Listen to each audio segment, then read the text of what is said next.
Olá, galerinha do nono ano, muito bom dia. Vamos iniciar a nossa aula de hoje, a nossa última aula dessa apostila, né? Na aula passada nós falamos sobre a Revolução Russa, né? E hoje nós vamos falar sobre o período que nós chamamos de período de entreguerras, né? O que corresponde a esse período? Olha lá, o entreguerras, bem juntinho em si mesmo, é um período compreendido após o término da Primeira Guerra Mundial, né, em 1918, e o início da Segunda, em 1939, ali em média de 21 anos,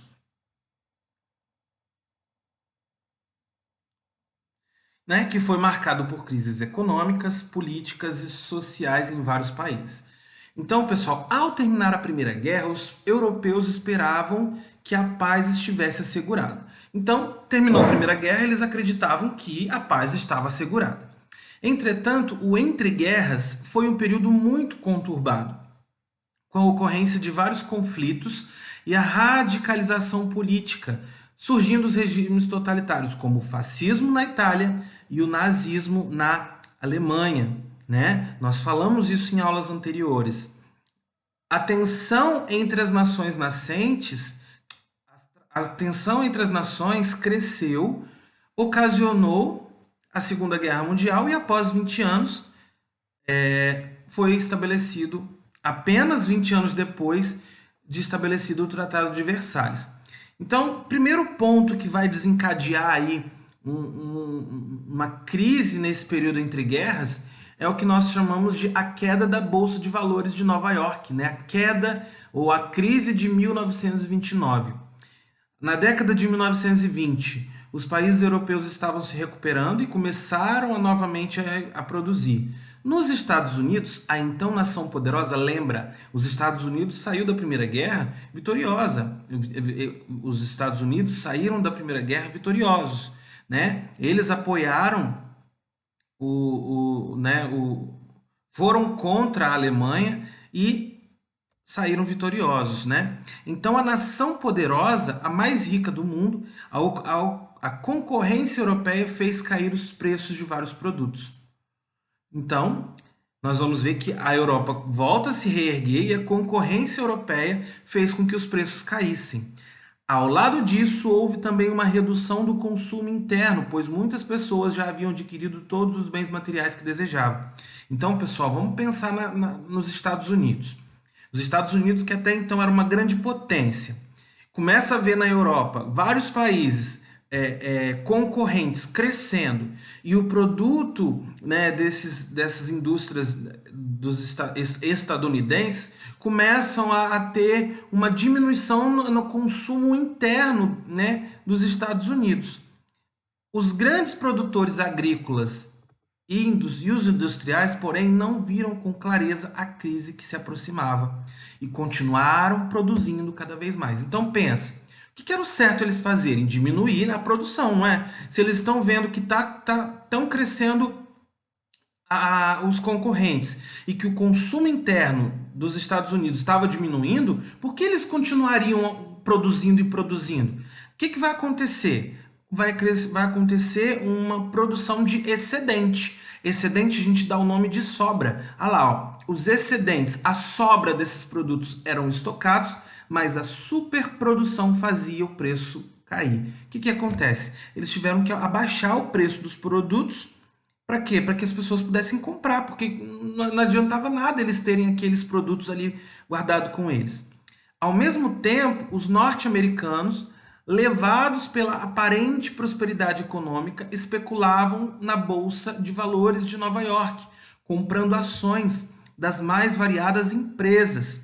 Muitos faziam empréstimos bancários que pretendiam saldar depois que venderem essas ações. Então, nesse meio, nesse momento, nesse contexto, né, de produção do excedente, de queda do preço dos produtos, muitos norte-americanos começaram a investir nas bolsas, né, de valores de Nova York. Pessoal, quem não sabe, bolsa, o que seria bolsa de valor? É você investir um dinheiro e esperar que aquele dinheiro multiplique, triplique, né, à medida que há bastante investimento. Porém, o que vai acontecer? a superprodução provocada pelo subconsumo, a queda geral dos preços e a especulação geraram uma crise sem precedentes, a queda da Bolsa de Valores. A gente tem até aqui uma imagenzinha, ó, uma bolsa caindo e derrubando todos os outros países. É claro que isso é só uma figura, né? É só uma imagem ilustrativa, não é uma bolsa de verdade que eu pego e caiu. Nesse caso, é a bolsa de valores que vai cair.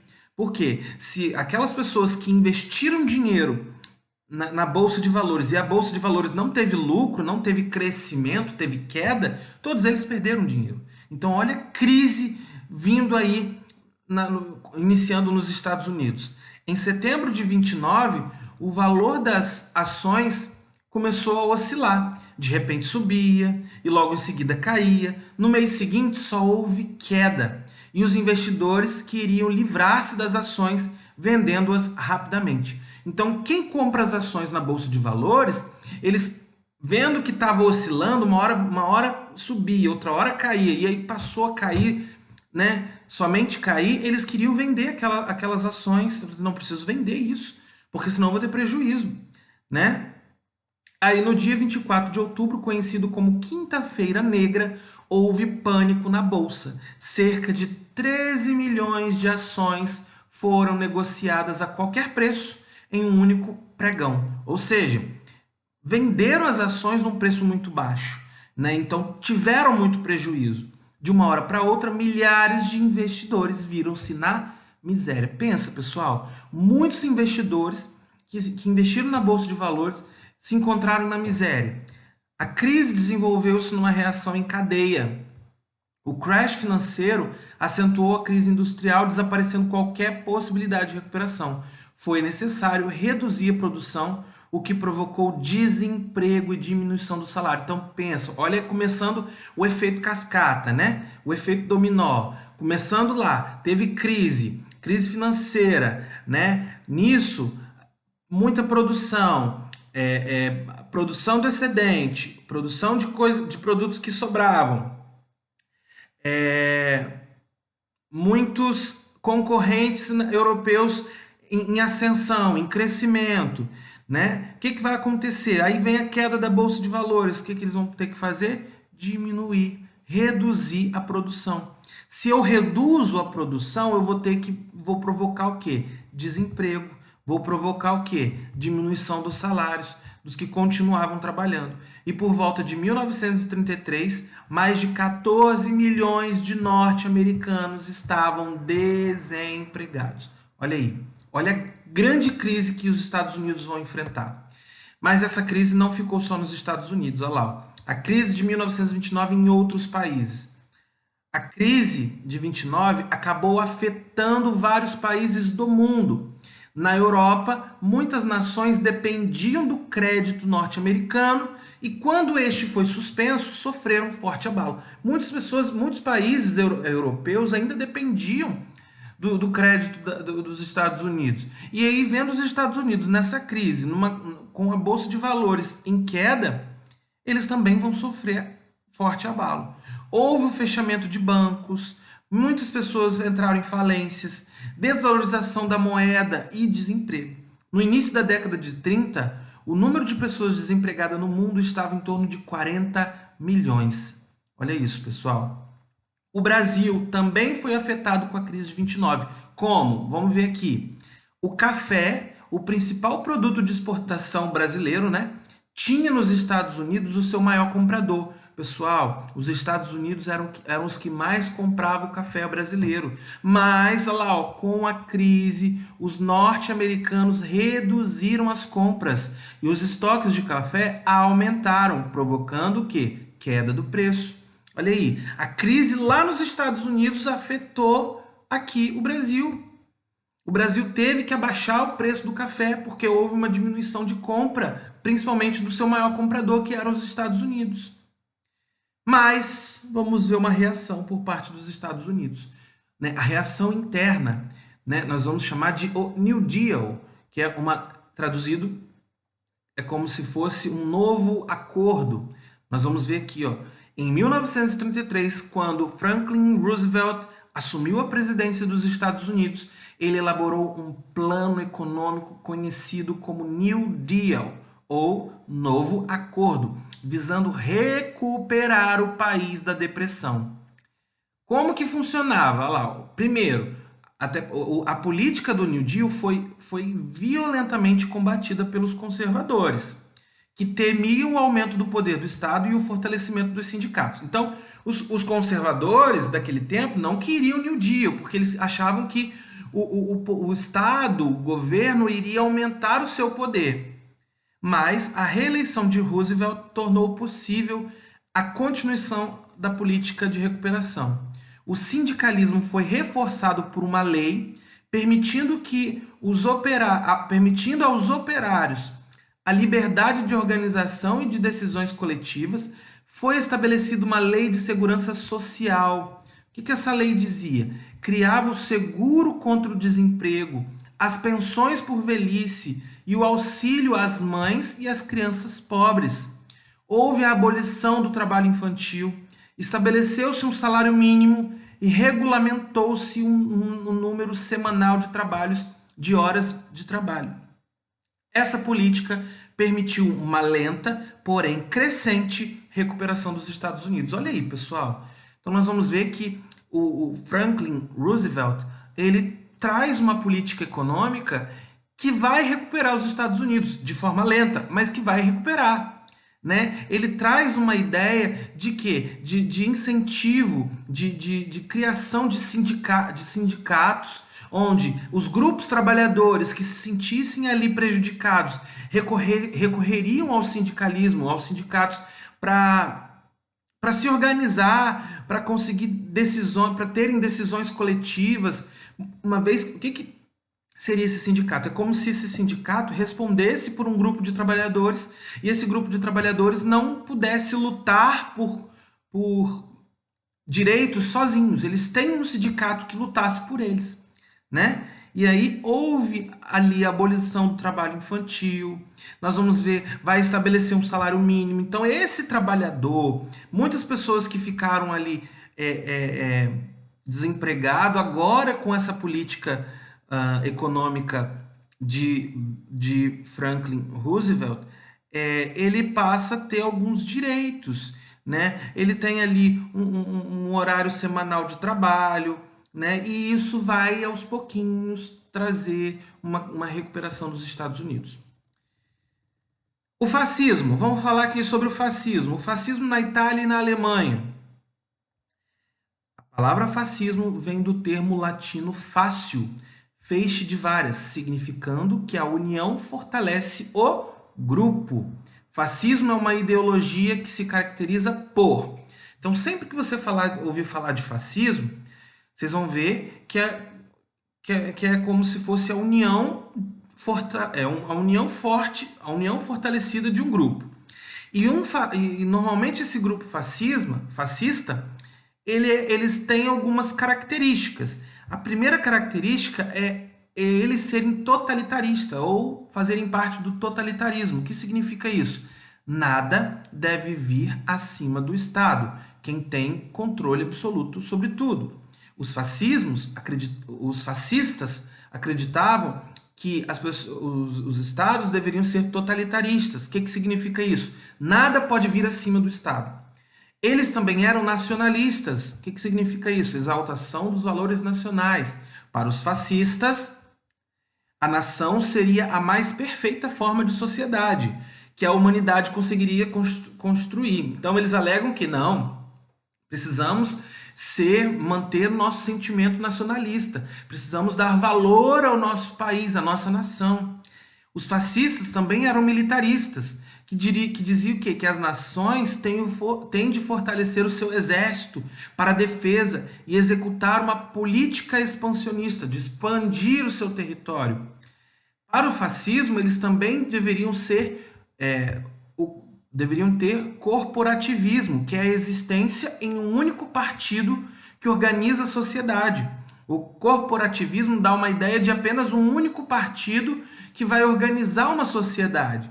Eles também possuem o antiliberalismo, que é a ausência de liberdade sindical, A ausência, né, de liberdade econômica e a ausência de liberdade de imprensa. Antiliberalismo é ir contra a existência desses sindicatos que eu citei para vocês. É ir contra uma liberdade econômica, onde os grandes indústrias fazem por si só, compram por si só a sua maneira, né? Então, o antiliberalismo, né, os fascistas, eles vão ir contra todas essas coisas que dão liberdade.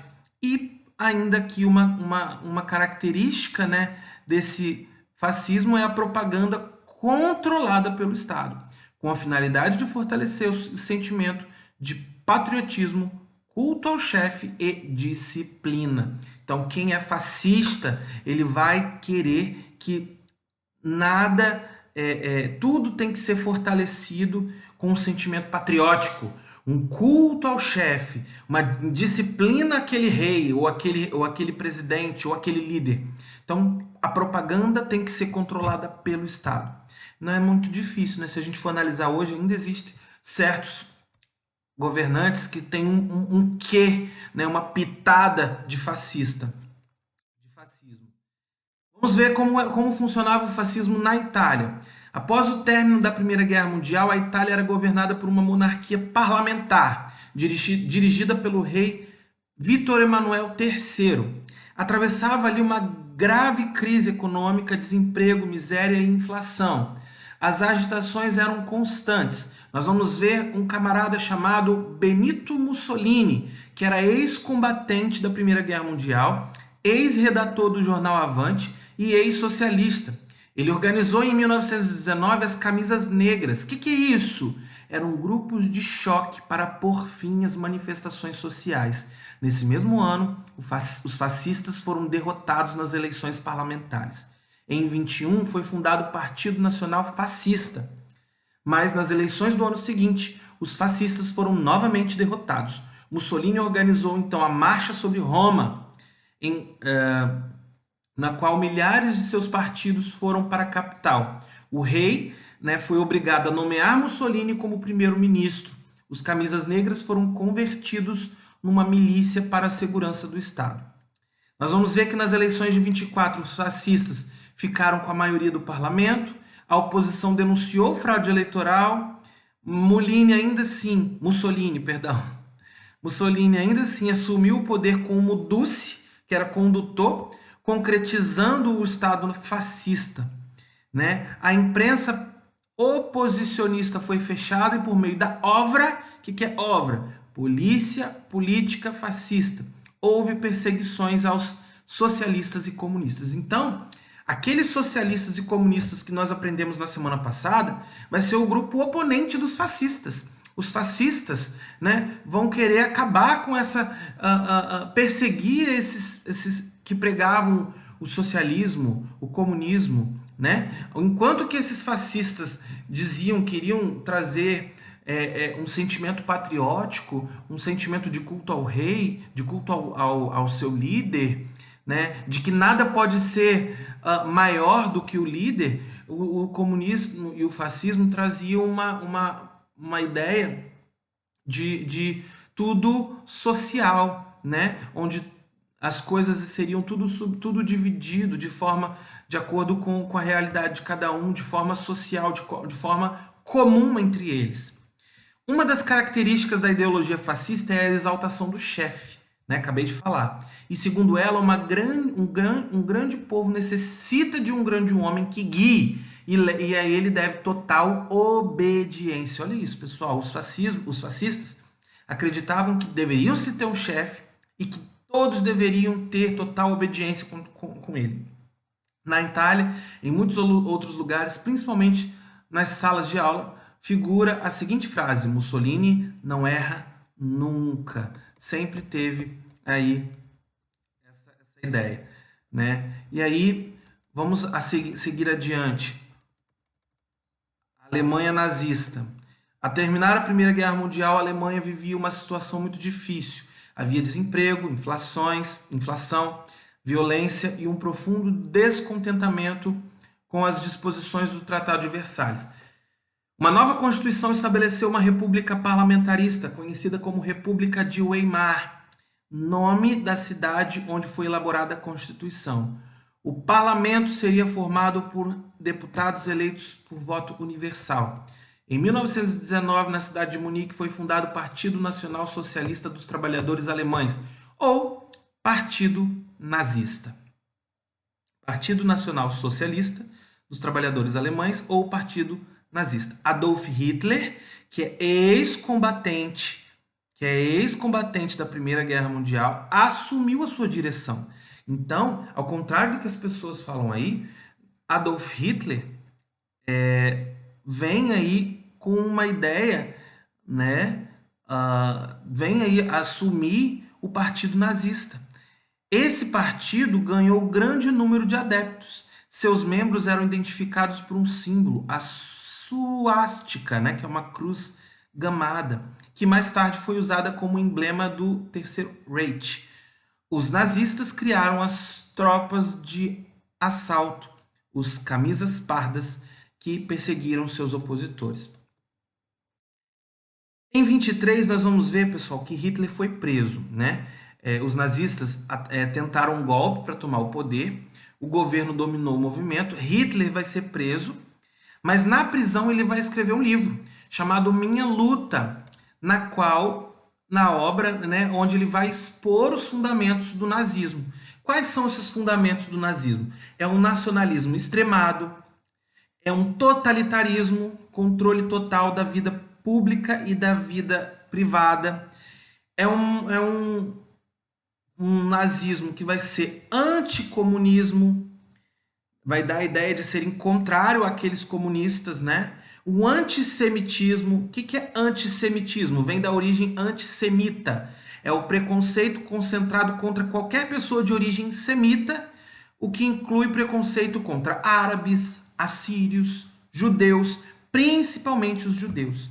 Princípio do espaço vital, ou seja, a conquista de territórios necessários ao desenvolvimento da Alemanha. Então, basicamente, o nazismo ele vem com uma ideia nacionalista para os alemães, uma ideia totalitarista, eles queriam ter controle total da vida pública e privada das pessoas, eles vinham contra os comunistas e contra aqueles que eram de origem semita, principalmente judeus, árabes e assírios, né? Nas eleições de 25, o general Hindenburg, conservador, foi eleito presidente, contudo, a crise mundial, aí vem a volta, onde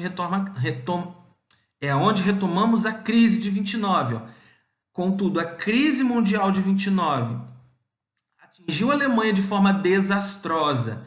As exportações caíram, diminuiu a produção industrial e o número de desempregados chegou a 7 milhões.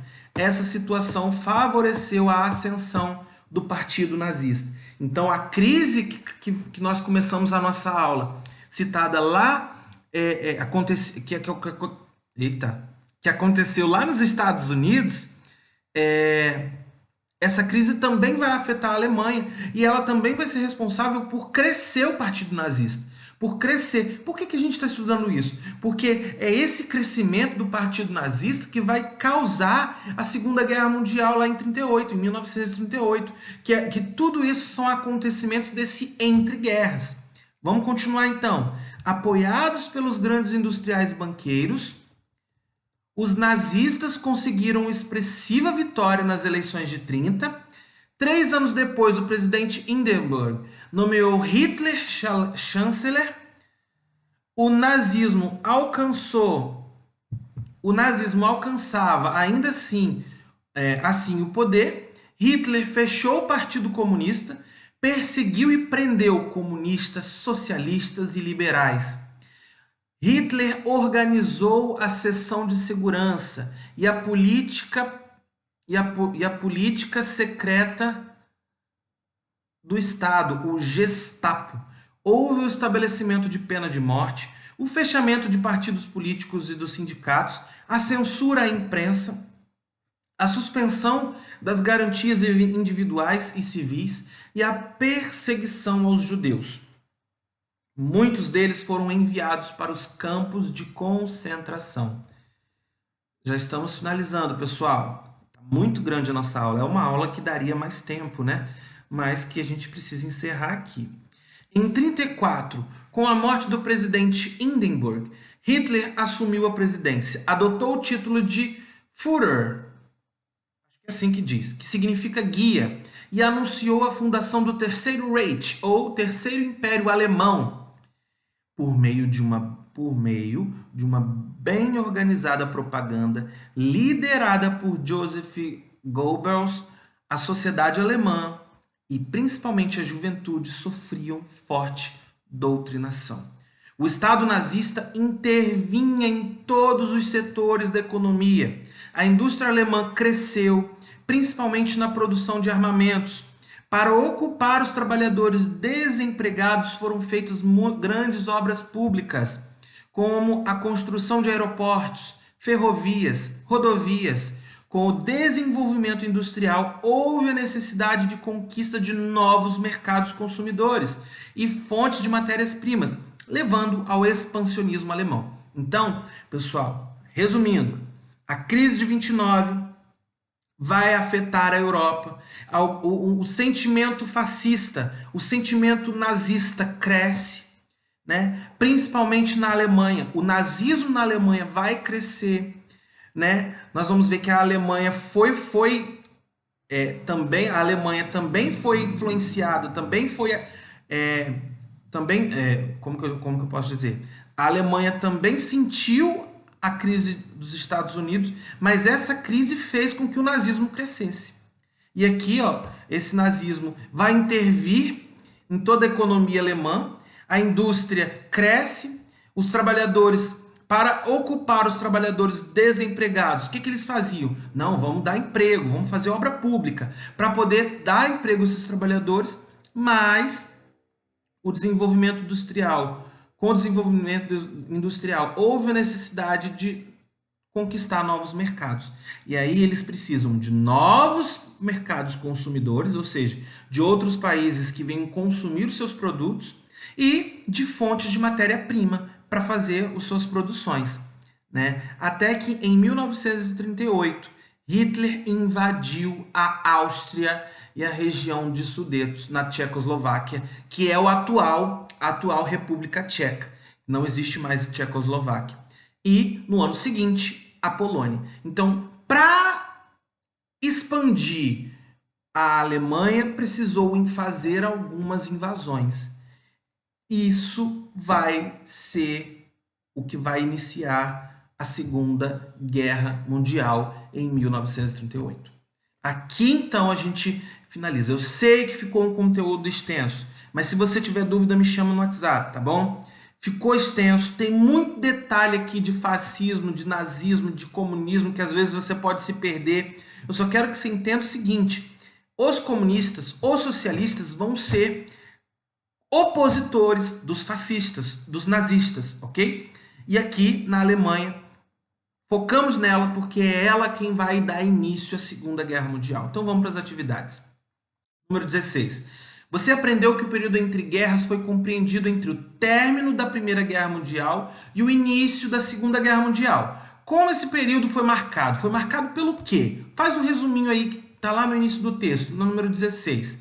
Na número 17, a superprodução provocada pelo subconsumo e queda geral dos preços e a especulação geraram a queda da Bolsa de Valores dos Estados Unidos em 1929. Com isso, o dia 24 de outubro foi conhecido como a Quinta-feira Negra. Escreva por que isso aconteceu. Por que a quinta-feira do dia 24 de outubro foi conhecida como Quinta-feira Negra? Volta no texto e responde aí na questão 17. Questão 18. Sobre a reação interna dos Estados Unidos, responda o que foi. Duas perguntas na letra A. O que foi e o que visava o New Deal? Escreve aí na letra A, duas perguntas. Letra B. O que criou a Lei de Segurança Social? Essa política permitiu a recuperação dos Estados Unidos? Duas perguntas na letra B. Respondam. Número 19. Observe a imagem. Nós temos aqui, ó, o simbolismo do feixe de varas. Você aprendeu que o fascismo é o termo latino fácil, feixe de varas, significando que a união fortalece o grupo, né? É a mesma coisa. Quando você pega uma varinha e quebra, quebra fácil. Agora, quando você pega várias varinhas e faz um feixe, ele não vai quebrar, né? Ele está tentando quebrar, ele não vai quebrar. Por quê? Qual é a ideia o símbolo desse fascismo? Que a união faz a força. A união fortalece o grupo. Então, sobre o fascismo na Itália, responda: quem foi Benito Mussolini e o que ele organizou? Duas perguntas na letra A. Letra B. O que foi a Marcha sobre Roma, organizada por Mussolini? Volta lá no texto e responde a letra B. Letra C. Onde era dita a frase Mussolini não erra nunca e com que finalidade? Qual era a finalidade deles ficarem sempre Mussolini não erra nunca? Letra D. A crise de 29 nos Estados Unidos também afetou a Itália. Como Mussolini tentou superá-la? Descreve aí na letra D. Vamos para o número 20. Sobre a Alemanha nazista, responda. Letra A. Qual partido foi fundado em 1919, na qual Adolf Hitler era ex-combatente da Primeira Guerra Mundial, assumiu a sua direção? O nome do partido. Letra B. Em novembro de 23, os nazistas tentaram um golpe para tomar o poder. O governo dominou o movimento e Hitler foi preso. Que obra Hitler escreveu na prisão? Né? Lá na prisão ele escreveu uma obra. Escreve o nome dessa obra. E na letra C, quais os fundamentos do nazismo que Hitler expôs em sua obra? Você vai descrever aqui os fundamentos do nazismo que Hitler vai expor no seu livro que ele escreveu.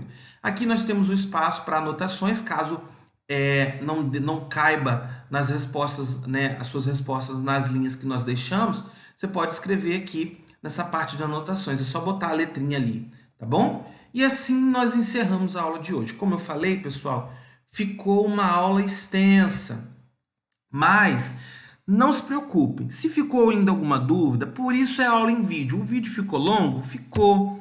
Mas nós temos aí em torno de 2 horas para vocês darem pausa, para vocês voltarem no vídeo, para vocês assistirem novamente, para perguntar, para tirar qualquer dúvida comigo no WhatsApp. Se não conseguirem assistir agora no período de aula, quiser deixar para assistir à tarde ou à noite, fiquem à vontade, mas assistam. Não deixem de fazer as atividades. Ok? Assim nós vamos encerrar nossa aula de hoje. Qualquer dúvida, eu estou disponível para vocês. Muito obrigado.